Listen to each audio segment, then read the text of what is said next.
How many times has it happened that you have asked for some ad hoc item, like your cricket bat or your favorite sports gear, and mom has told you to wait till the next month?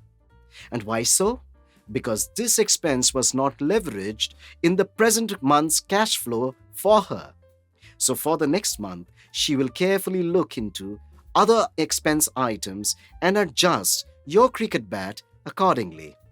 Yes, the concept of cash flow is as simple as this. It's just that you have to understand a few terms and methods properly. Hello and welcome to this another very interesting lesson series from the topic cash flow statement.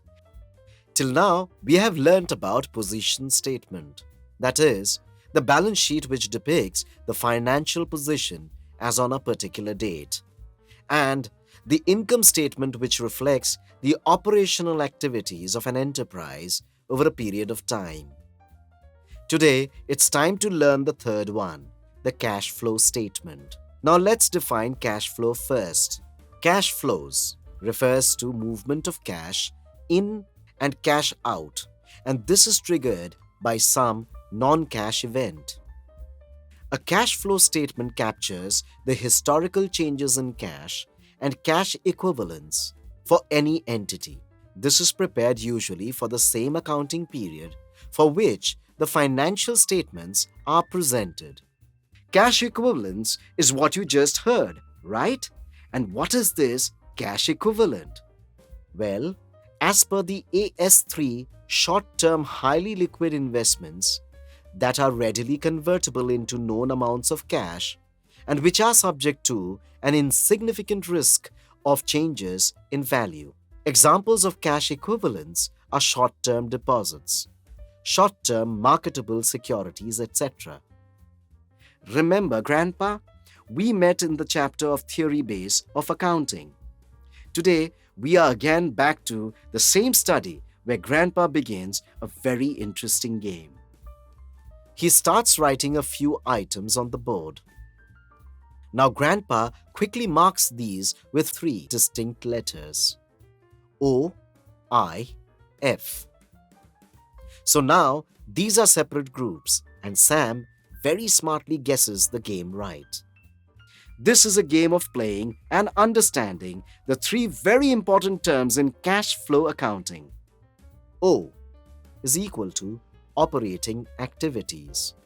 I is equal to investment activities.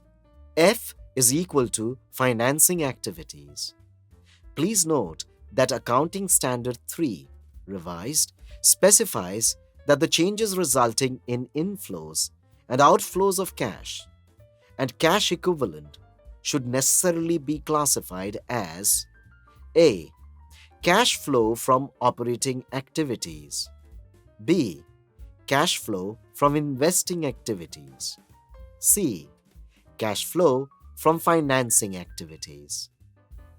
Take a look at the board and you will see distinct difference between the three categories. The first category of operating activities include cash inflows and outflows, flows purely from operating activities. Operating activities can be defined as the principal revenue generating activities of an enterprise. They are the key indicators of the fact that to which quantum the business operations of an enterprise has generated cash. Please have a look at this chart, which includes the major operating activities for your convenience. Next is the cash flow for investing activities. Investment activities are activities which are the acquisition and disposal of long-term assets and other similar investments not included in the cash equivalents. This cash flow is indicative of the fact that how much investments have been made in the resources which will generate future income and cash flow. Now, this chart gives us the detailed understanding reflecting the most important investing activities. Please refer this carefully. The third category is financing activities.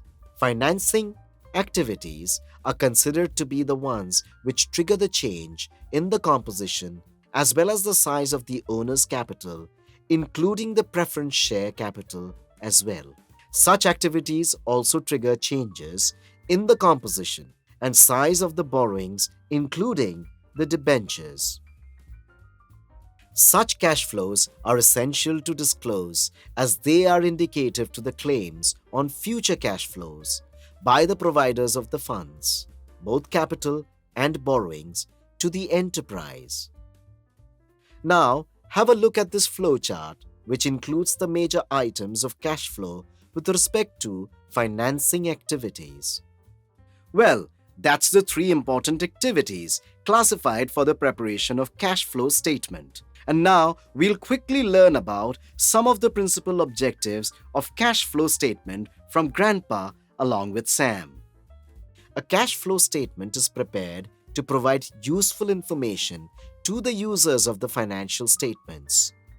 This helps the users in assessing the ability of the enterprise to generate cash and cash equivalents. This also indicates the needs of the enterprise to utilize the cash flows. It evaluates the ability of the enterprise to generate cash and cash equivalents. This statement is also insightful in determining the timing and certainty of cash flows, both inflow and outflow, so that the entire cash management can be handled. Well, with this, Grandpa has to take a break today. He has some important assignments and needs to prepare for that. For Sam, this lesson was really interesting, and next time he wants to call in a few friends for the sessions as well. See you soon in the next part of the lesson video. Till then, happy learning!